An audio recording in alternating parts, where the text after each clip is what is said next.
Hello, my name's Shinky. My mommy is a soldier. Some people say having a soldier parent is being strict and very disciplined, but that's not true at all. My mommy's a soldier, but she has a heart of gold. My mommy always cooks my favorite fried chicken. She always kisses and hugs me, and she takes care of me whenever I need her. But the most favorite thing about my mommy is she is brave. She takes care of me and she takes care of her country. She is my mommy, and she is great. Chinky, food's ready. Let's eat.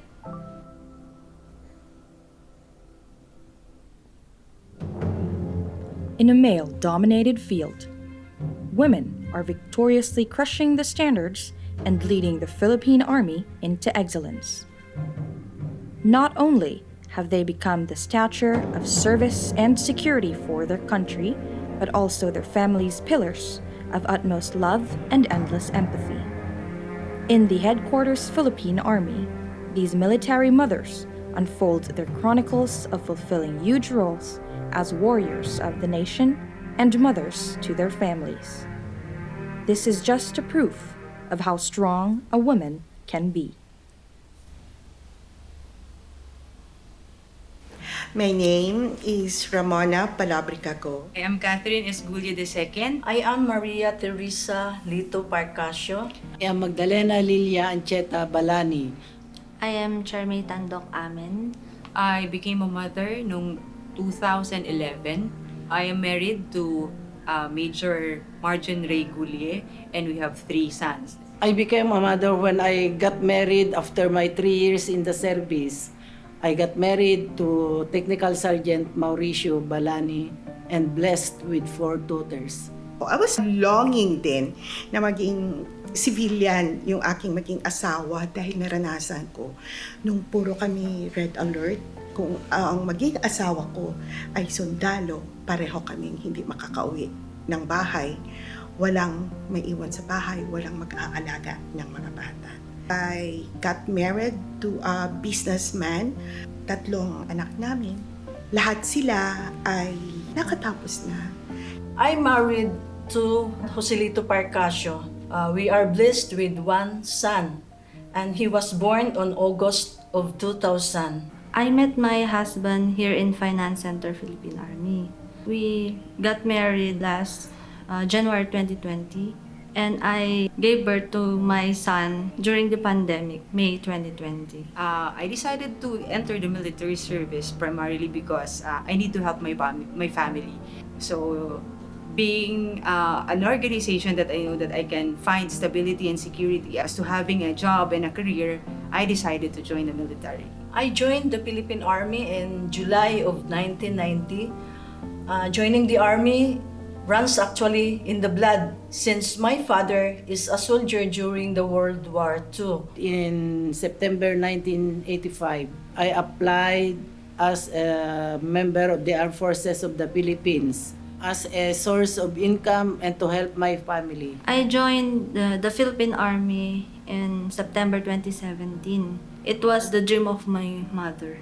Na-enlist ako as private sa Philippine Army noong December 1978. Under kami sa service ng Women Auxiliary Corps. There was this opportunity given by the Australian government that they gave an examination for women to be sent to Australia for training to become an officer. When I took my oath as an officer, I made a promise to myself. I will be a very good officer. I said, I will do my best to serve the Filipino people. The struggles of being a military mother, kapag may sakit yung anak mo na hindi ka makauwi, na iba yung nag-aalaga, tapos hindi mo siya mayakap. The hardest part is situational eh. Like, for example, I was the first female officer to be designated as battalion commander. That was a very big challenge for me. We were having our rehearsals for the upcoming anniversary ng battalion. And then I received a call from my daughter crying, "Mama, ang sakit ng tiyan ko." Ang nasa isip ko, uuwi ba ako? I wanted that to be perfect, yung performance ko as battalion commander. First time ko, pagka nagkamali ako, I will be judged. Na, ay, hindi pala kaya, babae kasi. So I don't want to hear that statement. Babae kasi. Kaya hindi niya kaya. Our neighbor na doctor said na malaki ang chance na appendicitis yan. So kung uwi ka, pagdating mo, nasa operating room na siya, hindi mo rin siya makita. So I decided to stay sa battalion. So I told my husband na take charge ka. So my heart was bleeding for my daughter. But kailangan iisipin ko sa mind ko, ano ang maging consequences being the 1st Battalion Commander na talagang parang hindi maganda ang performance mo. It will affect others. Akala mo, ikaw lang apektado. Pati yung impression nila sa susunod na mga female officers. So, umuwi ako, tapos yung anniversary, tapos na rin na-operan yung anak ko. Pag bisita ko sa kanya sa hospital, nakaupo na siya. And then, sabi ko sa kanya, anak, sana sa mura mong isip, naintindihan mo kung bakit wala ako. Sabi niya, okay lang ma, okay lang ma. The more na magsasabi siya sa akin na, okay lang ma, okay lang ma. Dumudugo naman yung aking puso na maintindihan ka ng iyong anak na ganun. One of the struggles of being a military mother is time. Because we are performing our job 24/7, hindi natin hawak yung ating oras. Yung during times na ang ating anak ay nagkakasakit, hindi tayo basta-basta makauwi. You are entrusting your child to another person, not related to you, while you are assigned in the field. And another is, when your presence is needed in the school, hindi ka basta-basta makapunta dahil hindi mo hawak ang oras mo because of the call of duty. After ng maternity ko, I need to go back to work. That was the hardest kasi yakap-yakap ko siya, ayaw ko siyang bitawan. Pero kailangan kong bumalik sa work ko. I have a commitment to our country. Ang pinakamahirap kong sa military kasi nung na-diagnose yung asawa ko as patient with leukemia, doon ako nagsimula na nagiging mahirap talagang buhay ko. Mahirap bilang ina, bilang asawa. Pagkagaling sa bahay, na tignan yung mga anak ko, pupunta ako sa hospital. After ng hospital, punta ako ng opisina. Pagdating ko sa opisina, gawin ko ang dapat kong gawin. Ganon ang trabaho ko for 3 years kasi na-hospital yung asawa ko ng 3 years maliban sa pamamalimos ko. Kasi kailangan na mag-ipon ako ng 1.5 million para masuportahan yung asawa ko, bone marrow transplant. And during that time, mahal pa yun. At nagsulisit ako sa lahat ng institution na alam ko na makatulong sa akin. Ang pinaka-struggle ng pagiging military mother is yung oras and being away with the kids. Dahil we have to balance our time properly so that we could attend to the needs of the families and at the same time, comply lahat ng nire-require sa atin ng aming organization. Pag kami mga officers, we need to be assigned sa iba't ibang lugar dito sa Pilipinas for us to comply our geographical duties. However, ang Army, ang AFP, have been generous enough para tulungan ang mga parents, lalo na yung both nasa service, na ang isa doon sa parent ay kailangang kasama ng family so that, lalo na ng mga bata, so that ma-attend din namin yung needs namin while serving the country as well. I treat each personnel that I work with na parang mga anak ko na rin. So, tinuturuan ko sila. If there's a need for them to be disciplined, ganun din po yung ginagawa ko. I balance my time as a military mother during weekends and holidays. I spend quality time with my family, especially to my son. And while I am in the office, I see to it that I perform my job to the fullest. If times permit, nag-o-overtime ako para lahat ng trabaho ko ay matapos ko, lahat ng compliances ko ay natatapos ko. you can relay. You can relay being a mother when you are dealing with your soldier. Actually, kung every officer ititreat nila ang mga sundalo nila katulad ng pag-treat nila sa kanilang pamilya, it would be a very great unit. Being an anak ng bayan and ina ng pamilya gives me satisfaction and fulfillment in life. It's basically having a direction. Parang yung sagot lagi sa tanong na bakit ka gumigising. So, yung pagiging mother ko and at the same time, pagiging soldier ko gives me enough reason to go on with life and continue living.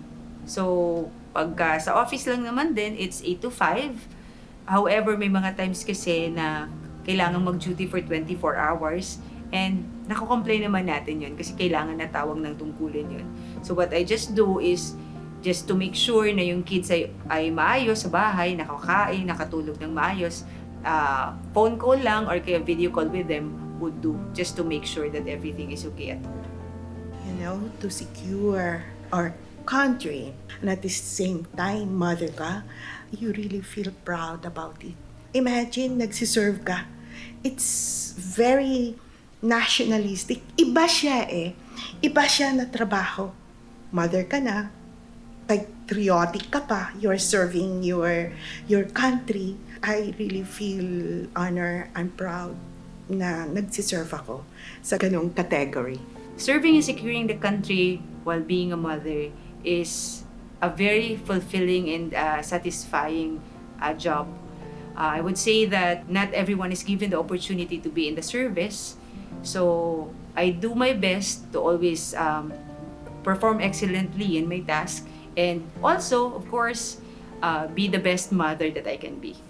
Sometimes people are asking me, how do you compete with your male counterparts? Naging general ka, siguro grabe ang competition dyan. I always tell them, I never compete with my male counterparts. I work side by side with them. One of my weak points ay yung wala akong malaking muscle or sa takbuhan talagang mas mabilis sila. Pero since we undergo the same training, masasabi ko na pagka na mag-aral ako, I can really be at par with them. Or maybe I could be better than them, much better than them. Ito naman sa mga baril, assemble din sa symbol mo yung M16 and 45. Kaya namin yun. You use your physical hands, all you need to do is to practice. Pag nandun ka na, hindi ka mahihiya, confident ka na kaya mo kahit sa harap ng mga male counterparts mo. Being in a male-dominated environment, I don't think that there are any more problems being a woman here because our organization have given us equality in everything. Females are even designated to different command positions. Sa babae naman sa armed forces, during those years, mga 70s, 80s, puro admin lang.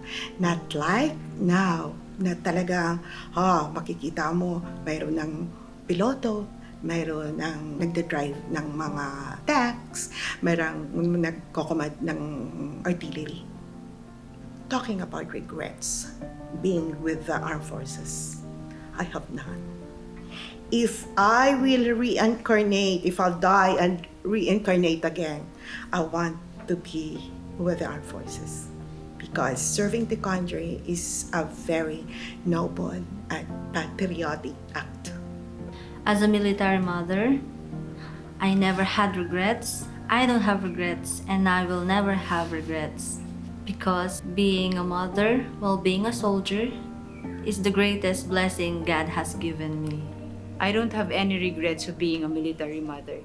As I said earlier, this is a very fulfilling job. Wala.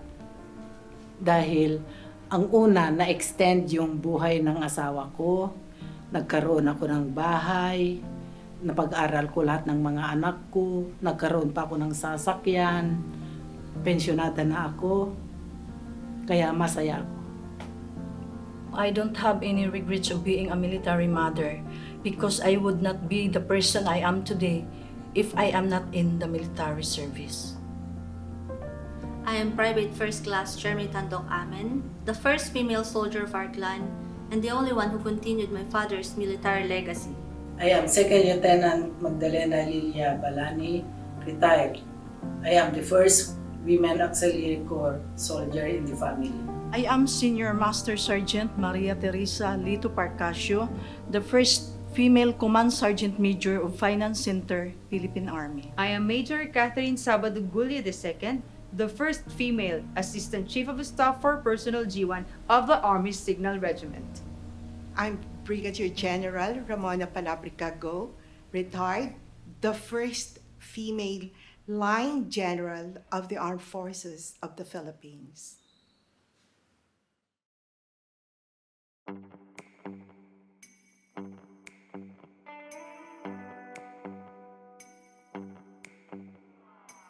Flipping their hair, cover their hips, the way they bite that bottom lip, yeah, they drive us wild.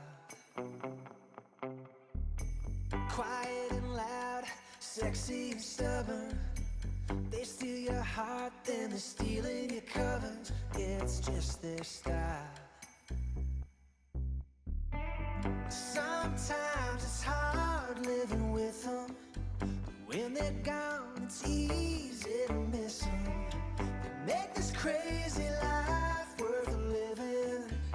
Amen for women. A little smile with some sunset kissing. A little towel there for dancing in the kitchen. Ain't gotta try, it's all God-given. Amen for women. Oh, oh, oh, yeah.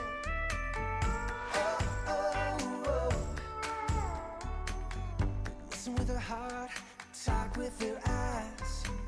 Rocking them babies asleep at night. Stay by your side if you treat them right. Oh, yeah, you gotta treat them right. Sometimes it's hard living with them. When they're gone, it's easy to miss them. They make this crazy life worth living. Amen for women. Let them smile with some sunset kissing. A little towel there for dancing in the kitchen. Ain't gotta try, it's all God-given. Amen for women.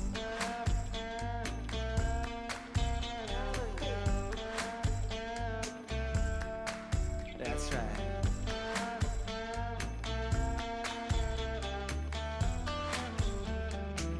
Sometimes it's hard living with them, but when they're gone, it's easy to miss them.